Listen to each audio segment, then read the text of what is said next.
پچھلے دنوں میں نے واقعہ پڑھا، دل رو پڑا، کلیجہ جیسا پھٹنے کو آ گیا۔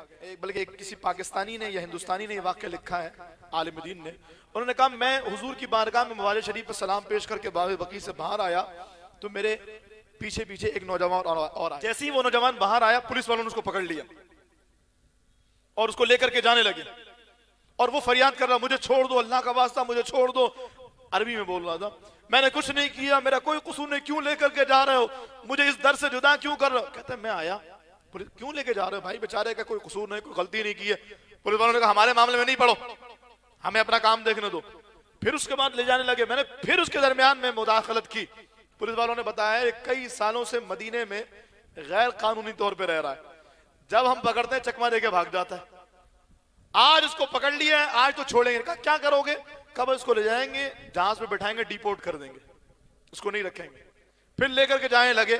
اچھا جب اس نوجوان نے دیکھا اللہ اکبر، اب کوئی راہ نہیں ہے، اب کوئی صورت نہیں ہے کہ میں اپنے آپ کو بچا سکوں، اس نے پولیس والوں نے اچھا مجھے 2 منٹ دے دو، میں اپنے محبوب سے کچھ کہہ لیتا ہوں، پھر مجھے لے چلنا۔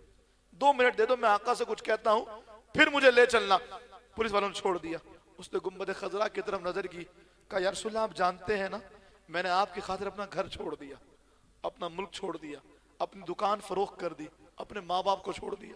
آقا مجھے آپ سے کتنی محبت ہے یہ آپ کو بتانے کی ضرورت نہیں ہے، آپ کے لیے میں مدینے آ گیا نا یا رسول اللہ، اب یہ لوگ مجھے مدینے سے لے کر کے، مجھے نہیں جانا مدینے سے، آقا مجھے آپ کی خاطر مدینے میں رہنا، مجھے نہیں جانا مدینے سے۔ اب پولیس والوں نے پھر پکڑا، چلو، کہتا آقا مداخلت کیجئے، محبوب آپ کی خاطر مدینے آئے ہو، لے کے جا رہے ہیں، آقا آپ کچھ کیوں نہیں بولتے؟ بالکل ویسے ہی جیسے حضور موجود ہیں اور حضور سے فریاد کر رہا ہے، محبوب مداخلت کیوں نہیں کرتے؟ آقا روکیے نا مجھے نہیں جانا مدینے سے۔ بولتے بولتے بولتے بولتے زمین پہ گر گیا۔ پولیس والوں نے سمجھا بے ہوش ہو گیا، ہلا کے دیکھا تو روح نکل چکی تھی۔ میں چھوڑ کے آقا کا مدینہ نہیں جاتا، نہیں جاتا۔ وہاں ایک ایک بات کو سنا جاتا ہے، ایک ایک شخص کی فریاد کو سنا جاتا ہے، جو چاہے مانگ لے اس کو عطا کیا جاتا ہے۔